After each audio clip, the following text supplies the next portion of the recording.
Nós temos uma colaboração clara para com o governo atual, mas somos capazes de dizer que nós não admitimos retrocesso na autonomia do Banco Central, não admitimos retrocesso na capitalização da Eletrobras, não admitimos retrocesso no marco legal do saneamento. Esse é o papel do Congresso Nacional, de buscar identificar o que é melhor para o país, independente do governo que ali esteja. E a Constituição Federal, William, dá o manual claro do que é a responsabilidade de cada poder.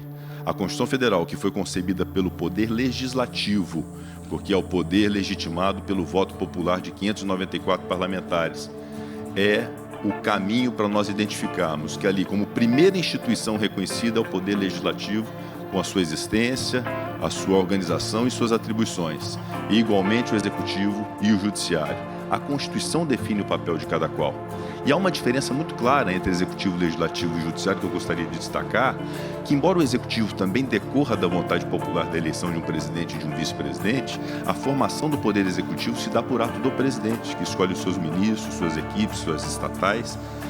Mas no Legislativo não, no Legislativo os 594 são votados nos 4 cantos do Brasil, e a expressão que existe na Constituição de que todo poder emana do povo, isso se dá de maneira verdadeira e legítima pelo Poder Legislativo, que define leis, regras e alterações constitucionais no nosso país. E ao Judiciário cabe, evidentemente, resolver os conflitos como última instância. Não há que se admitir qualquer tipo de revisão pelo Poder Legislativo de decisões judiciais concebidas no Supremo Tribunal Federal. Como não há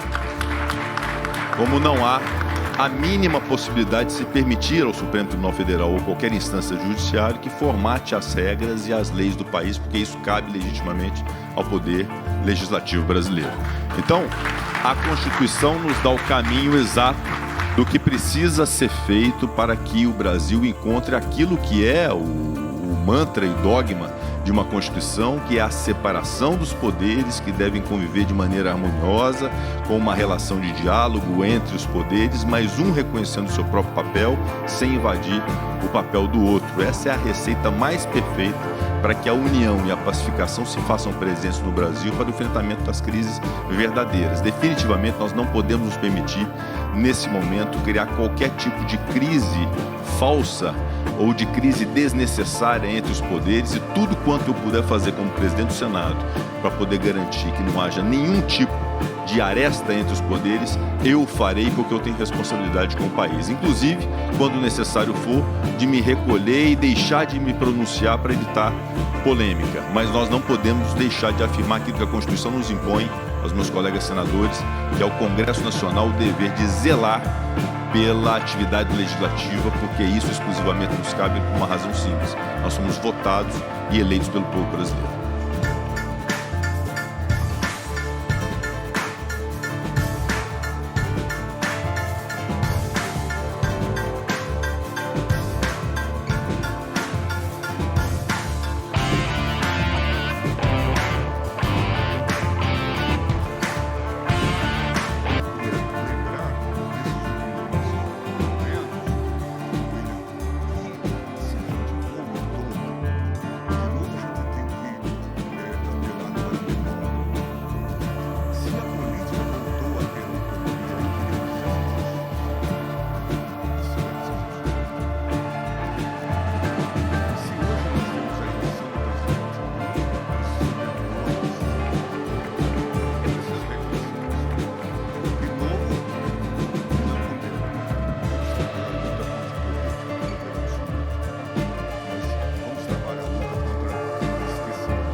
O STF extrapolou.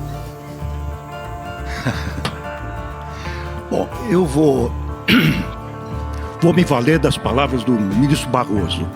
Nós temos uma Constituição que é analítica e não é sintética. Ela regula praticamente todos os detalhes da vida social e privada em nosso país, até o descanso semanal remunerado e a hora extra. Então é natural que tudo venha para o Supremo Tribunal Federal. Tudo pode ser discutido. qualquer relação comercial, empresarial, privada, pode um dia, desde que utilizados mecanismos adequados, pode ser discutida no Supremo Tribunal Federal.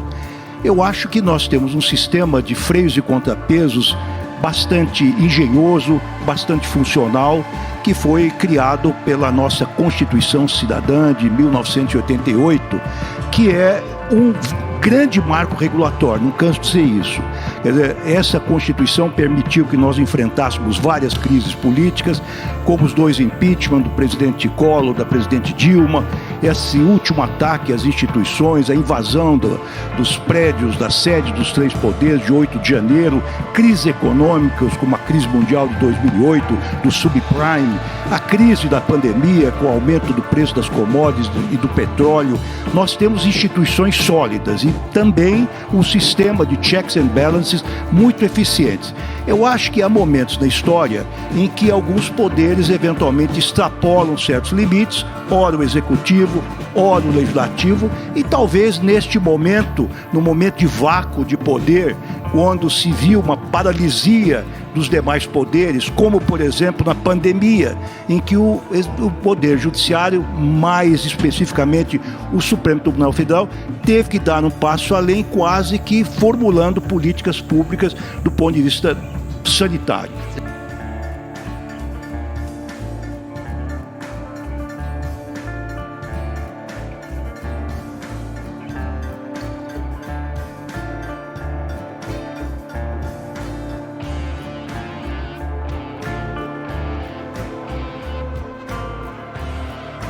Eu quero dizer com muita tristeza, mas eu tenho que dizer a Vossa Excelência, porque eu não sou homem de falar e depois dizer que não disse, que não é aquilo.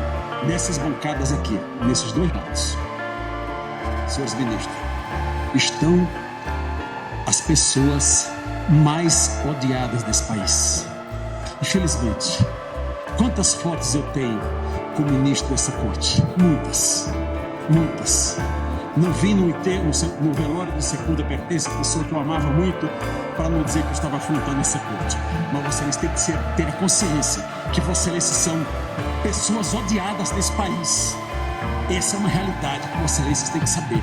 E alguém tem que dizer isso diretamente. Todo o poder emana do povo.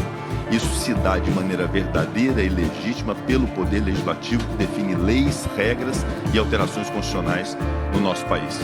E ao Judiciário cabe, evidentemente, resolver os conflitos como última instância.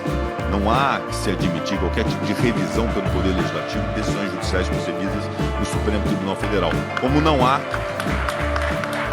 há a mínima possibilidade de se permitir ao Supremo Tribunal Federal ou qualquer instância judiciária que formate as regras e as leis do país, porque isso cabe legitimamente ao Poder Legislativo brasileiro.